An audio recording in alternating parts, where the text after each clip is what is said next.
والإسلام ديني ومحمدا رسول الله. Ghafir dzambi, yang mengampuni dosa, ai bila taubatin, dengan tidak pakai tobat. Nah, para muhibbin rahimakumullah, ada berbagai macam sebab yang menyebabkan dosa kita ini dihapus oleh Allah, walaupun kita kada minta ampun, walaupun kita kada tobat. Tapi siapa-siapa yang berkata, ujar Rasulullah, dalam sehari 100 kali, digugurkan dosa-dosanya, sekalipun dosa-dosanya itu sebanyak buih yang ada di lautan di dalam dunia ini. Yaitu surah yang bernama Ghafir.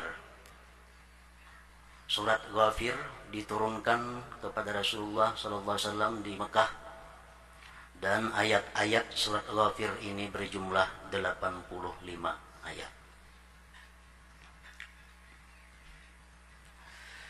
Bismillahirrahmanirrahim. Hamim. Tanzilul kitabi minallahil azizil alim. Ghafiriz zambi wa qabilit tawbi syadidil iqab. Dzit tawli la ilaha illahu ilaihil masir. Ayat yang pertama surat Ghafir ini Hamim. Diturunkan Al-Quran dari Allah yang tidak ada tandingannya dan yang maha mengetahui. Ghafiriz zambi, yang mengampuni dosa, wa qabilit taubi, yang menerima tobat, syadidil iqab, yang bersangatan azabnya, yang punya keluasan dan kekayaan, tidak ada Tuhan selain Dia, kepadanya lah kembali. Para muhibbin rahimakumullah, ayat yang pertama Hamim, ha dan mim hurufnya, Hamim. Sebagian ulama tafsir berpendapat Hamim itu artinya adalah hummal amru, telah ditetapkan segala perkara, telah diputuskan segala perkara, baik yang akan terjadi ataupun yang terjadi sekarang, yang terjadi dahulunya, semuanya tidak lepas daripada yang ditetapkan Allah pada masa dahulu kala. Hummal amru. Sab'u suwarin fil Qur'anil Karim tubda'u bihamim. Ada 7 surah di dalam Al-Quran yang mulia yang dimulai dengan Hamim ini. 7 surah yang permulaannya Hamim. Yang pertama surah Ghafir yang kita baca ini, dan akhirnya surah Al-Ahqaf. Rasulullah sallallahu alaihi wasallam bersabda, Al-hawamim sab'un wa abwabu jahannam sab'un taji'u kullun minha taqifu ala babi hadhihi al-abwab taqulu Allahumma la tudkhil min hadzal bab man kana yu'minu bi wa yaqra'uni. Akhrajahul Baihaqi. Rasulullah bersabda bahwa Hamim itu ada 7, termasuk surat Ad-Dukhan. Hamim. Hamim dalam Al-Quran ada 7 kali. Dan pintu-pintu neraka jahanam sebanyak 7 buah. Pintu neraka jahanam ada 7 pintu. Datanglah tiap-tiap satu daripada Hamim tadi berhenti di atas pintu dari pintu-pintu neraka itu. Satu Hamim jadi 1 pintu penjaga neraka. 1 Hamim, 1 pintu menjaga. Hamim tadi berkata, ya Allah, jangan kamu masukkan dari ini pintu orang yang adalah dia beriman denganku dan membacaku di dalam dunia. Jadi artinya surat-surat Al-Quran yang dimulai dengan Hamim itu bermanfaat, berfaedah untuk mengandang kita jangan sampai masuk ke dalam api neraka. Karena tiap-tiap Hamim itu nanti akan berjaga di pintu neraka jahanam itu. Rasulullah sallallahu alaihi wasallam bersabda lagi, man qara'a Hamim ila ilaihil masir wa ayatal kursi hina yusbihu hufidha bihima hatta yumsi wa man qara'ahuma hina yumsi hufidha bihima hatta yusbih. Akhrajahu Tirmidzi. Rasulullah bersabda, siapa yang membaca Hamim sampai ayat yang ketiga tadi, ilaihil masir, ditambahnya dibaca ayat kursi di waktu pagi, maka dia terpelihara dari bala sampai petangnya. Dan siapa yang membaca Hamim tadi sampai kepada Al-Masir, ditambah ayat kursi pada waktu petang, dia akan dipelihara daripada bala bencana sampai di waktu pagi. Sabda Rasulullah Sallallahu Alaihi Wasallam. Ini sebagian kecil daripada fadilat atau keutamaan-keutamaan yang diberikan Allah kepada surat-surat yang ada Hamim itu.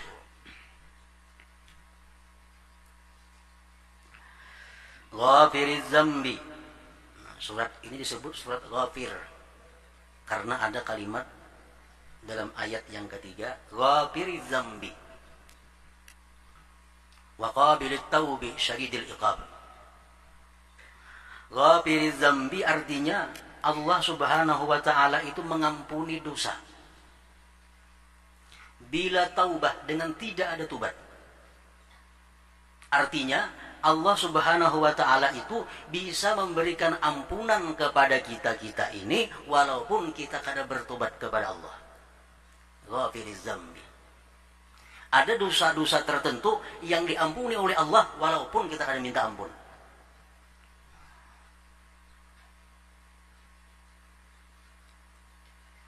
Ghafiriz Zambi, yang mengampuni dosa ai bila taubatin, dengan tidak pakai tobat. Para muhibbin rahimakumullah, ada berbagai macam sebab yang menyebabkan dosa kita ini dihapus oleh Allah walaupun kita kada minta ampun, walaupun kita kada tobat. Tapi menurut para ulama mengatakan yang dimaksud dengan dosa-dosa itu adalah dosa-dosa yang sifatnya saghair atau dosa-dosa kecil, atau dosa-dosa yang hanya hubungannya kepada Allah Subhanahu wa taala. Rasulullah SAW bersabda, man qala subhanallah wa bihamdih fil yaumi mi'ata marrah huttat khatayahu wa in kanat mithla zabadil bahar. Siapa-siapa yang berkata, ujar Rasulullah, subhanallah wa bihamdih dalam sehari 100 kali, digugurkan dosa-dosanya sekalipun dosa-dosanya itu sebanyak buih yang ada di lautan di dalam dunia ini. Nah, kita ada minta ampun kepada Allah, kita kada tobat, cuma kita mengatakan subhanallah wa bihamdi, subhanallah wa bihamdi, subhanallah wa bihamdi 100 kali sehari. Berkat perkataan itu Allah ampuni dosa kita walaupun dosa kita sebanyak buih yang ada di lautan. Nah, ini Ghafiriz Zambi, Allah yang Maha Pengampun dosa. Jadi Allah mengampuni dosa kita berkat kita bertasbih kepada Allah Subhanahu wa taala, mensucikan Allah Subhanahu wa taala. Ada lagi Allah Subhanahu wa taala memberikan kepada manusia ampunan tanpa kita berbacaan, tanpa kita bertobat, tanpa kita memuji Allah, tanpa kita bersalawat, diampuni oleh Allah dosa kita. Semata-mata karena kita berada di tempat-tempat atau di waktu-waktu yang mulia. Contohnya Rasulullah SAW bersabda, yattali'ullah ila jami'i khalqih lailatan nisfi min sya'ban fayaghfiru li jami'i khalqihi illa li musyrikin aw musyahin. Rawahu Ibnu Hibban fi sahihihi. Allah menilik kepada seluruh makhluknya pada malam nisfu Sya'ban. Malam nisfu Sya'ban. Allah memantau, memperhatikan seluruh hamba-hambanya. Maka dia ampuni seluruh makhluknya itu. Walaupun guring, walaupun sedang bekerja, walaupun sedang santai, kalau tidak berbacaan apa-apa, kalau tidak berzikir apa-apa, tapi karena dia ada pada malam nisfu Sya'ban itu, Allah ampuni dosanya. Kecuali bagi orang yang menyekutukan Allah dan orang yang saling berbantah-bantahan, itu yang akan diampuni oleh Allah. Ini termasuk dalam kandungan Ghafiriz Zambi, Allah yang Maha Pengampun dosa. Jadi beruntung orang-orang yang sempat menemui malam nisfu Sya'ban itu.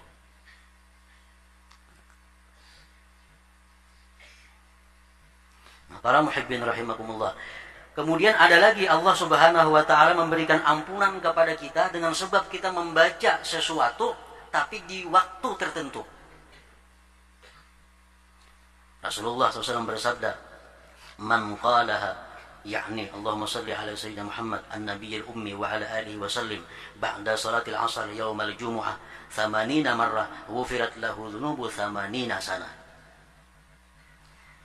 Siapa yang mengata, ujar Rasulullah, Allahumma salli ala Sayyidina Muhammad an-Nabiyil Ummi wa ala alihi wa sallim, sesudah sembahyang asar tapinya hari Jumat, diampuni Allah dosanya selama 80 tahun. Padahal kita kada minta ampun kepada Allah, kita kada tobat kepada Allah. Cuma karena kita membaca salawat kepada Nabi sesudah asar pada hari Jumat, Allah berikan ampunan yang banyak kepada kita. Nah, termasuk dalam kandungan kalimat ghafiriz zambi, Allah maha mengampun segala dosa-dosa hambanya. Para muhibbin rahimakumullah. Kemudian sambungan ayatnya lagi, ghafiriz zambi wa qabilit taubi wa qabilit taubi, dan Allah menerima tobat. Nah, artinya ada dosa-dosa manusia yang kada bisa diampuni Allah melainkan dengan tobat. Dan Allah menerima tobat itu. Nah, ini dosa-dosa besar, dosa-dosa yang ada sangkut pautnya kepada makhluk yang lainnya, itu kada terampuni dengan ghafiriz zambi tadi, tapi mesti dengan tobat kepada Allah Subhanahu wa taala. Seperti dosa-dosa yang disebutkan pada minggu yang dahulu tentang kelakuan orang yang zalim. Nah, itu kada bisa diampuni Allah dengan hanya malam nisfu Sya'ban, dengan hanya membaca salawat. Ini mesti tobat kepada Allah Subhanahu wa taala.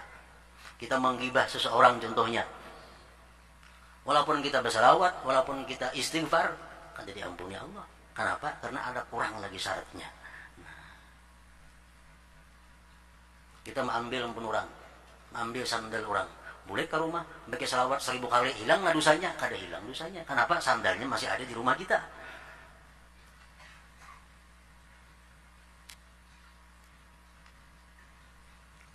Qabilit taubi, yang menerima tobat. Al-Imam Al-Ghazali rahimahullah berkata, "Inna taubata idza istajma'at syara'itaha fahiya maqbulatun la mahalata." Ujar Imam Ghazali bahwasanya tobat itu bila mana mencukupi segala syarat-syaratnya, maka dia diterima la mahalata, pasti. Kalau kita tobat kepada Allah, cukup syarat-syarat tobat, Allah pasti menerima tobat. Wa qabilit taubi, Allah maha menerima tobat. Asalkan syarat tobat ini sempurna. Bila kurang syaratnya, Allah kada akan menerima tobatnya. Nah, para muhibbin rahimakumullah, sebagaimana kita tahu bahwa syarat tobat itu adalah pertama an-nadam, menyesal atas memperbuat maksiat kepada Allah, atas melakukan dosa kepada Allah, menyesal. Nah, kayak apa bentuknya penyesalan itu? Orang pernah mencuri, orang pernah merampok, orang pernah mengambil hak orang lain, orang pernah berzina, orang pernah minum arak. Kalau dia hendak tobat kepada Allah, mesti pertama dulu menyesal. Nah, menyesal itu macam apa? Sehingga masuk di dalam syarat tobat yang sebenarnya. Imam Ghazali mencontohkan penyesalan yang bisa dimasukkan dalam kata-kata an-nadam, syarat tobat itu.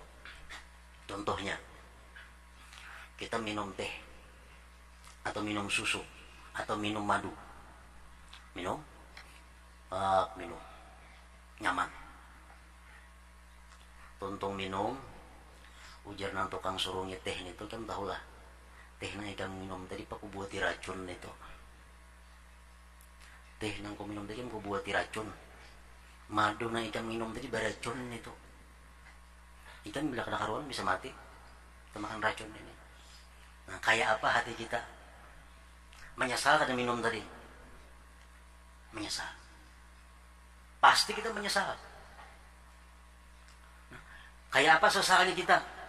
Pasti kada karuan kita, pikiran kada karuan, kasih tuh kamari berusaha hendak menghilangi racunnya itu, karena bila kada itu mati. Nah, bila mana kita menyesal melakukan dosa yang dahulu, sebagaimana kita menyesal kita pernah minum racun itu sudah masuk di dalam menyesal yang benar. Bila masih kurang pada itu, belum menyesal ngarannya. Nah, kita tambahkan racun, sakit hati kita. Sakit hati. Dan menyesal luar biasa. Tak tangis. Kasih tukang mari kita nah ujung-ujung mencari obatnya nah anti racun supaya bisa membuang racunnya itu. Ada terdengar di Birayang, datangi ke Birayang mencari, membuangi racunnya. Ada terdengar di Paringin, datangi ke Paringin. Kenapa? Karena saking menyesalnya tak makan racunnya. Bila kata dibuangi, mati. Nah macam itu juga dosa. Kita pernah melakukan satu dosa. Begitu tahu bahwa dosa itu akan membahayakan roh kita. Dosa itu akan membahayakan kita di akhirat kaina. Kayak apa kita menyesalnya? Kasih tuh kamari kita mencari Tuhan Guru supaya bisa tobat, supaya bisa hilang ingatan kita kepada dosa-dosa yang begitu nyaman, begitu lezat dahulunya itu. Nah jadi perbandingan menyesal tuh macam itu. Namun sekadar menyesal tapi kada sampai sesalnya macam orang minum racun tadi, belum termasuk sesal. Masih diragukan tobatnya apa diterima Allah atau belum diterima. Orang menyesal tuh pasti yang kedua al-iqla, berhenti. Pasti berhenti. Lo minum racun, minum teh, tinggal lagi 3 jari. Jangan jerurang tuh beracun itu tuh. Malah menghabiskan kita 3 jari ini tuh. Ada pintar menghabiskan nanti bunuh diri ini tuh. Pasti kita berampih bisa membuang cangkirnya itu. Nah orang tobat tuh macam itu juga. Macam itu juga. Nah, di rumah ini macam-macam ada harta, punya sepeda juntanan, buang sepeda juntanannya. Ini ada sandal juntanan, burjakan sandal juntanannya. Bila itu kada berhenti ngarannya. Yang ketiga al-azmu ala alla ya'ud. Bercita-cita kada akan kembali lagi mengulangi perbuatan itu. Nah akan datang pasti hati-hati, walaupun nyaman, walaupun untung, aku hati-hati kalau punya ada racun di dalamnya. Walaupun menguntungkan, walaupun lezat, walaupun bagaimanapun, aku berhati-hati kalau itu sesuatu yang diharamkan oleh Allah Subhanahu wa taala. Nah, itu kalau yang hubungannya kepada Allah. Yang keempat kalau hubungannya kepada manusia, raddul huquq ila ahliha, mengembalikan hak kepada pemiliknya. Kalau sudah macam itu kita tobat kepada Allah, Allah pasti akan menerima tobat.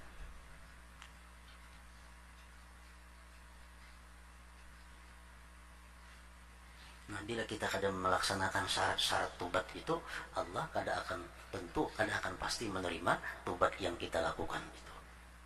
Jadi kita mesti menyesal, mesti berhenti, mesti kadang ulang lagi bercita-cita dan mengembalikan milik orang lain kepada pemiliknya.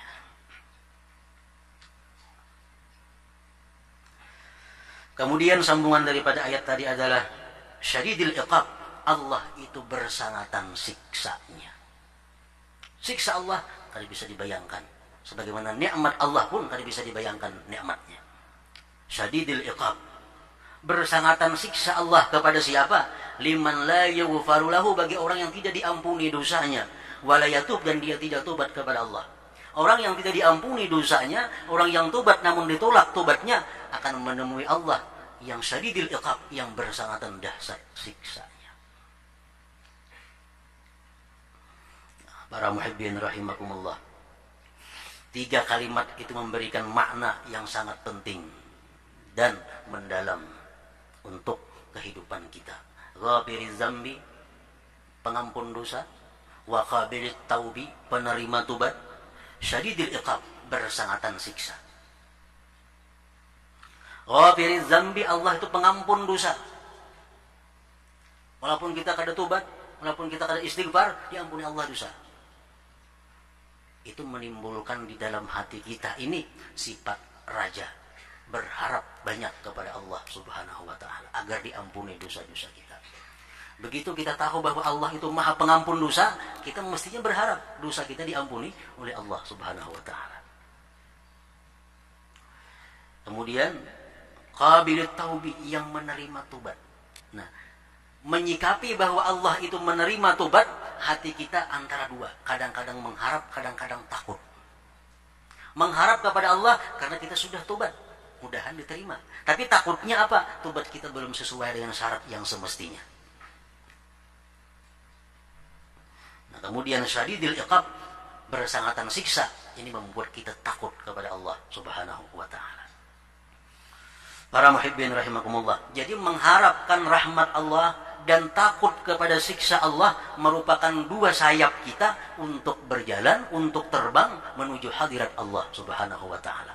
Tanpa dua sayap itu kita akan bisa menghadap Allah Subhanahu wa taala. Cuma yang perlu kita ketahui, apabila kita mengandak takut kepada Allah, apabila kita mengandak berharap rahmat Allah, bila kita salah andak, membahayakan kepada kita. Di waktu kita hendak beribadah kepada Allah, di waktu kita hendak baca Quran, di waktu kita hendak bersedekah, di waktu kita hendak membaca salawat, dalam hati kita pada waktu itu adalah yang timbul mengharapkan rahmat Allah Subhanahu wa taala. Makin banyak salawat, makin banyak aku berharap kepada Allah. Makin banyak aku berzikir, makin banyak aku berharap kepada Allah. Nah, begitu kita hendak ibadah, yang kita utamakan adalah mengharap kerahmatan Allah, mengharap keridaan Allah, mengharap pahala Allah Subhanahu wa taala. Lalu beribadah jadi rajin, beribadah jadi sungguh, beribadah jadi manis karena ada yang diharap daripada orang yang disembah Allah Subhanahu wa taala. Kemudian di mana kita kadang-kadang menghadapi satu maksiat, kita menghadapi hal-hal yang diharamkan oleh Allah. Nah, di situ yang kita tunjukkan dalam hati kita adalah takut, syadidil iqab, bahwa Allah itu punya siksa yang sangat kuat. Nah, ini ada maksiat, walaupun untung, walaupun banyak hasilnya, tapi ini maksiat. Kalau aku laksanakan ini, aku mati, Allah akan pasti menyiksa. Otomatis kita akan mundur daripada maksiat. Nah, jadi mandaknya itu mesti macam itu. Bila tak balik, berbahaya tuh. Orang hendak berbuat ibadah kepada Allah, hendak bersedekah, hendak membaca Quran, tapi inya kadang mengharap, diandaknya takut. Nah, hendak bersedekah, aku takutan berusaha kuria, peraya bersedekah. Nah, kada jadi bersedekah itu. Salah mandak. Orang begitu hendak bersedekah, jangan takutan, mengharapkan ikhlas, mengharapkan ridha Allah. Keluar tuh mau. Namun takutan ria, takutan disiksa Allah. Nah, ini udah jadi bersedekah. Mandak takutnya salah. Hendak maksiat, ada perbuatan maksiat. Oh, Allah Maha Pengampun, Allah Maha Penerima Tobat. Kadawi maksiat sudah. Kenapa? Mandaknya itu luput.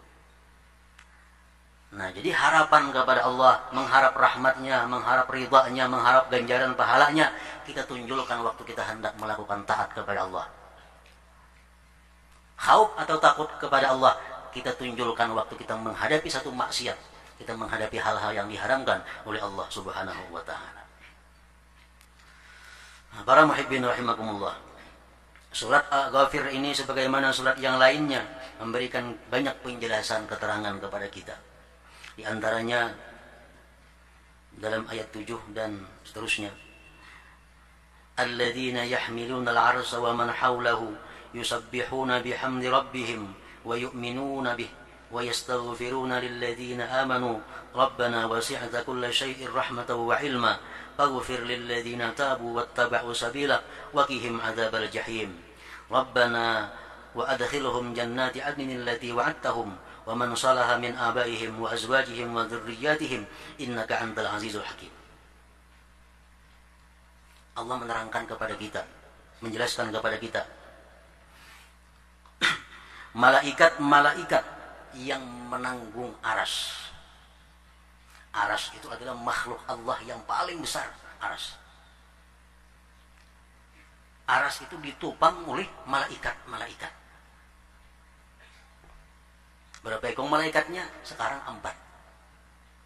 Tapi kalau hari kiamat terjadi ditambah lagi 4, jadi 8. Nah, jadi aras Allah itu, makhluk Allah yang paling besar namanya aras itu ditopang oleh 8 malaikat pada hari kiamat nanti. Malaikat pembawa aras ini dan malaikat yang di sekitarnya namanya malaikat Al-Karubin.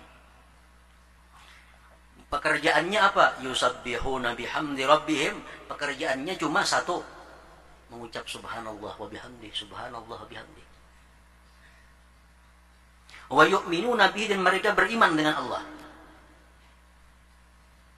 Dan lagi pekerjaan malaikat itu wa yastaghfiruna lilladzina amanu, mereka selalu memintakan ampun kepada orang-orang yang beriman kepada Allah Subhanahu wa taala. Mereka berkata, hai Tuhan kami, Engkau luas segala sesuatu rahmat dan ilmu. maka ampunilah orang-orang yang tobat dan mengikuti jalan Engkau, dan selamatkan mereka daripada azab neraka jahim. Jadi malaikat pembawa aras ini tugasnya apa? Bacaannya apa? Nang dibaca setiap saat adalah pergantian antara subhanallah wa bihamdih lawan ampuni ya Allah hamba-hambamu yang beriman, terima tobatnya. Sampai kena hari kiamat kada berubah pada dua itu ucapan malaikat pembawa aras tadi. Ya Allah, ampuni hamba-hamba Engkau yang beriman, terima tobat-tobat mereka. Subhanallah wa bihamdih, boleh pulang. Kayak itu aja bacaannya. Nah, berkata salah seorang ulama, Salim bin Isa, mengatakan ma akramal mu'min 'ala Allah naiman 'alal firas wal malaikat yastaghfiruna lah. Alangkah mulianya orang yang beriman kepada Allah. Dia tidur di atas hamparannya, malaikat memintakan ampun baginya. Orang beriman guring, orang beriman dia makan, tetap dimintakan ampun oleh malaikat-malaikat tadi. Asalkan iman itu ada di dalam hati kita. Jangan sampai iman itu hilang. Iman bisa hilang dengan sebab kita kebanyakan maksiat. Waktu seseorang berzina, imannya hilang. Orang mencuri, imannya hilang. Lepas daripada doa malaikat tadi. Yahya bin Mu'az berkata, inna malakan wahidan law sa'alallah ay yaghfira lil mu'minin la ghafara lahum wa kaifa wa hamlatul aras. Jadi Yahya bin Mu'az, andai kata satu orang malaikat, seekor malaikat saja berdoa kepada Allah agar diampuni orang yang beriman, diampuni Allah. Apalagi malaikat pembawa aras dan yang di sekitarnya memintakan ampun kepada Allah, kepada orang-orang yang beriman itu.